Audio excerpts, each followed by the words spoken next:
ನಮಸ್ಕಾರ ಎಲ್ರಿಗೂ. ಇದು ಕ್ರೋಶ ಹಾಕ್ತಾಯಿದ್ದೀನಿ. ಹಸಿರು ಕಲರ್ದು 6 ಎಳೆ ದಾರ ತೊಗೊಂಡಿದ್ದೀನಿ. ನೀಡಲಲ್ಲಿ ದಾರ ತಗೊಂಡು ಒಂದು ಲಾಕ್ ಮಾಡ್ತೀನಿ. ಇನ್ನೊಂದು ಸಲ ಲಾಕ್ ಮಾಡಿ 5 ಚೈನ್ ಹಾಕ್ತಾಯಿದ್ದೀನಿ. 5 ಚೈನ್ ಹಾಕಿ ಲಾಕ್ ಮಾಡ್ತೀನಿ.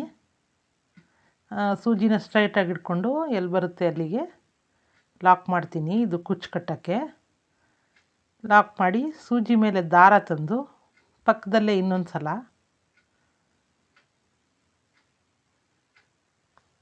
ಪುನಃ ಸೂಜಿ ಮೇಲೆ ದಾರ ತಂದು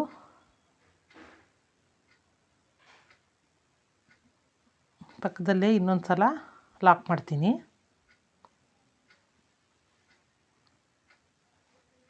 ಇನ್ನೊಂದು ಸಲ ಪಕ್ಕದಲ್ಲಿ ಲಾಕ್ ಮಾಡ್ತಾಯಿದ್ದೀನಿ. ಮಾಡಿ ದಾರಾನ ಮೇಲೆ ತರ್ತೀನಿ. ತಂದು ಇದಕ್ಕೆ ಸ್ವಲ್ಪ ದಪ್ಪ ಇರೋ ಬಿಳಿ ಮಣಿನ ತಂದಿದ್ದೀನಿ.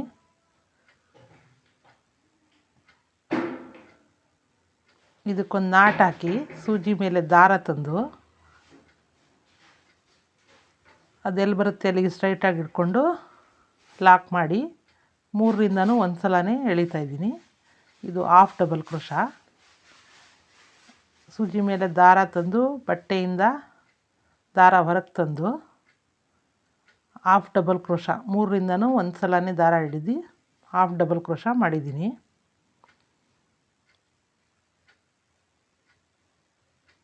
ಮಾಡಿ ಸೀರೆನ ಹಿಂದೆ ತಿರುಗಿಸ್ಕೊಂಡು ಒಂದು ಚೈನ್ ಹಾಕಿ 2 ಪಕ್ಕ ಲಾಕ್ ಮಾಡಿ 2 3 4 5 ಚೈನ್ ಹಾಕಿ ಪುನಃ 2 ಡಬಲ್ ಕ್ರೋಶದ ಪಕ್ಕ ಲಾಕ್ ಮಾಡ್ತಾಯಿದ್ದೀನಿ.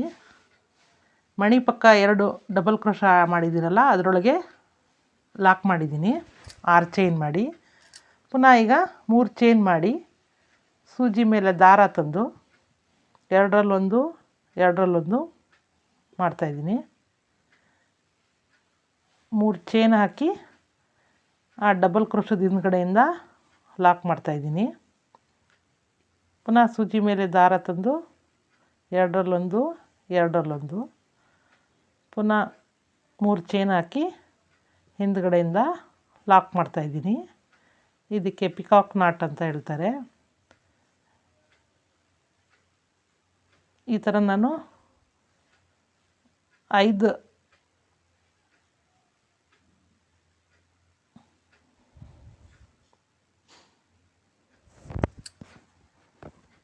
3 ಸಲ ಹಾಕಿ ದಾರನ ಮೇಲಕ್ಕೆ ತಂದು ಒಂದು ಮೀಡಿಯಮ್ ಸೈಜ್ ಗೋಲ್ಡ್ ಮಣಿ, ಸಣ್ಣ ಅಲ್ಲ ದಪ್ಪನೂ ಅಲ್ಲ, ಮೀಡಿಯಮ್ ಸೈಜ್ ಗೋಲ್ಡ್ ಮಣಿನ ಹಾಕಿ ಸೂಜಿ ಮೇಲೆ ದಾರ ತಂದು ಇನ್ನೊಂದು ಡಬಲ್ ಕ್ರೋಶ ಹಾಕಿ 3 ಚೈನ್ ಮಾಡಿ ಅದರ ಹಿಂದುಗಡೆಯಿಂದ ಆ 3 ಚೈನ್ನ ಲಾಕ್ ಮಾಡ್ತಾಯಿದ್ದೀರಿ. ಪುನಃ ದಾರ ಮೇಲೆ ತಂದು ಇನ್ನೊಂದು ಮಣಿ ಹಾಕ್ತಾಯಿದ್ದೀನಿ. ಮಣಿ ಹಾಕಿ ಸೂಜಿ ಮೇಲೆ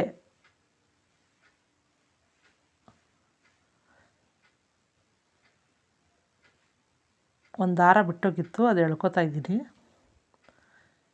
ಪುನಃ ಸೂಜಿ ಮೇಲೆ ದಾರ ತಂದು ಡಬಲ್ ಕ್ರೋಶ 6 ಚೈನ್ ಮಾಡಿದ್ದೀನಲ್ಲ ಆ ಚೈನ್ ಒಳಗೆ ಹಾಕ್ತಾಯಿದ್ದೀನಿ. ಉಲ್ಟಾ ತಿರುಗಿಸ್ಕೊಂಡು ಆ ಚೈನ್ನ 2 ಡಬಲ್ ಕ್ರೋಶದ ಪಕ್ಕ ಲಾಕ್ ಮಾಡ್ಕೊಂಡಿದ್ದೆ. ಈಗ ಇದರೊಳಗೆ ಎಷ್ಟು ಪಿಕಾಕ್ ನಾಟ್ದು ಡಬಲ್ ಕ್ರೋಶ ಬರುತ್ತೆ ನೋಡಿಕೊಂಡು ಅಷ್ಟನ್ನು ಹಾಕ್ತೀನಿ. 3 ಚೈನು ಡಬಲ್ ಕ್ರೋಶದ ಹಿಂದ್ಗಡೆಯಿಂದ ಲಾಕ್ ಮಾಡ್ತೀನಿ. ಪುನಃ ಸೂಜಿ ಮೇಲೆ ದಾರ ಆ 6 ಎಳೆ ಚೈನಲ್ಲಿ ಹಾಕಿ ದಾರನ ಹೊರಗೆ ತಂದು 2ರಲ್ಲೊಂದು 3 ಚೈನ್ ಹಾಕಿ ಹಿಂದ್ಗಡೆಯಿಂದ ಲಾಕ್ ಮಾಡ್ತಾಯಿದ್ದೀನಿ.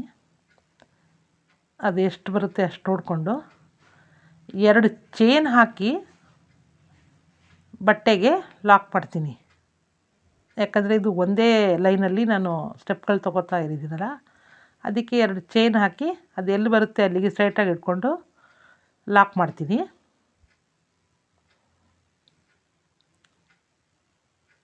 ಲಾಕ್ ಮಾಡಿ ಪುನಃ 5 ಚೈನು ಕುಚ್ಚು ಕಟ್ಟೋಕ್ಕೆ ಎಲ್ಲಿ ಬರುತ್ತೆ ಅಲ್ಲಿಗೆ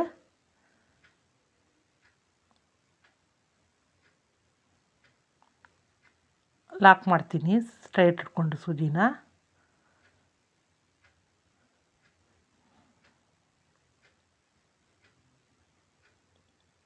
ಸೂಜಿ ಮೇಲೆ ದಾರ ತಂದು ಹಾಫ್ ಡಬಲ್ ಕ್ರೋಶ ಹಾಕಿದ್ರೆ ಫಿನಿಶಿಂಗ್ ಚೆನ್ನಾಗಿ ಕಾಣಿಸುತ್ತೆ ಅಂತ ಹಾಫ್ ಡಬಲ್ ಕ್ರೋಶ ಮಾಡ್ತಾಯಿದ್ದೀನಿ. 4 ಹಾಫ್ ಡಬಲ್ ಕ್ರೋಶ ಮೊದಲನೇ ಲೈನಲ್ಲಿ ಹೇಗೆ ಮಾಡಿದ್ದೆ ಹಾಗೇ ಮಾಡಿ ದಾರನ ಮೇಲೆ ತಂದು ಒಂದು ಮುತ್ತನ್ನ ಸ್ವಲ್ಪ ದಪ್ಪ ಇರೋ ಮುತ್ತು ತೊಗೊಂಡಿದ್ದೀನಿ. ಮುತ್ತಾಕಿ ಅದನ್ನು ಲಾಕ್ ಮಾಡಿ ಸೂಜಿ ಮೇಲೆ ದಾರ ತಂದು ಎಲ್ಲಿ ಬರುತ್ತೆ ಅದು ಮುತ್ತು ಅಲ್ಲಿಗೆ ಲಾಕ್ ಮಾಡ್ತಾಯಿದ್ದೀನಿ.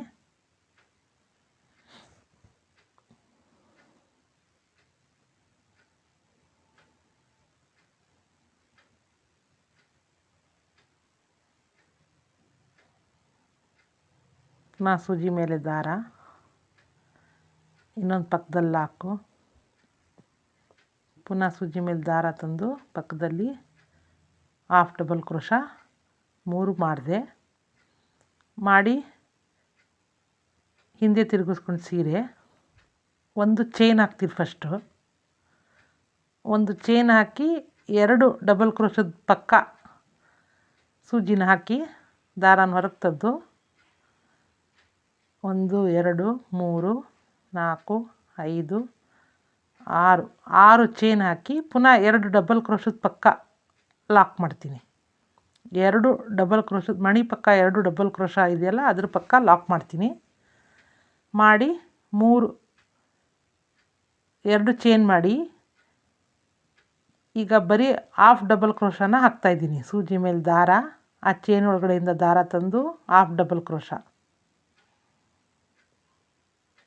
ಸೂಜಿ ಮೇಲೆ ದಾರ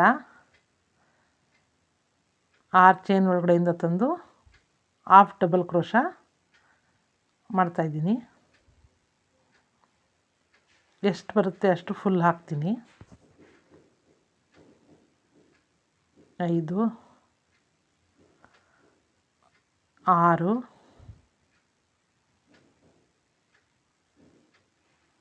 6 ಚೈನ್ ಮೇಲೆ ಎಷ್ಟು ಬರುತ್ತೆ ಅಷ್ಟು ಹಾಫ್ ಡಬಲ್ ಕ್ರೋಶ ಹಾಕಿ ಪುನಃ 2 ಚೈನ್ ಮಾಡ್ಕೋತೀನಿ. 2 ಚೈನ್ ಮಾಡಿ ಲಾಕ್ ಮಾಡ್ತೀನಿ. ಯಾಕಂದರೆ ಇದು ಒಂದೇ ಎಳೆ ಆಗಿರೋದ್ರಿಂದ 2 ಚೈನ್ ಮಾಡಿ ಲಾಕ್ ಮಾಡಿ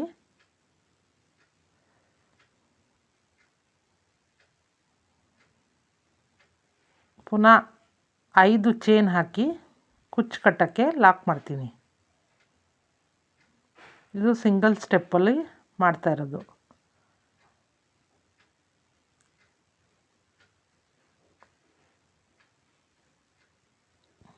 ಪುನಃ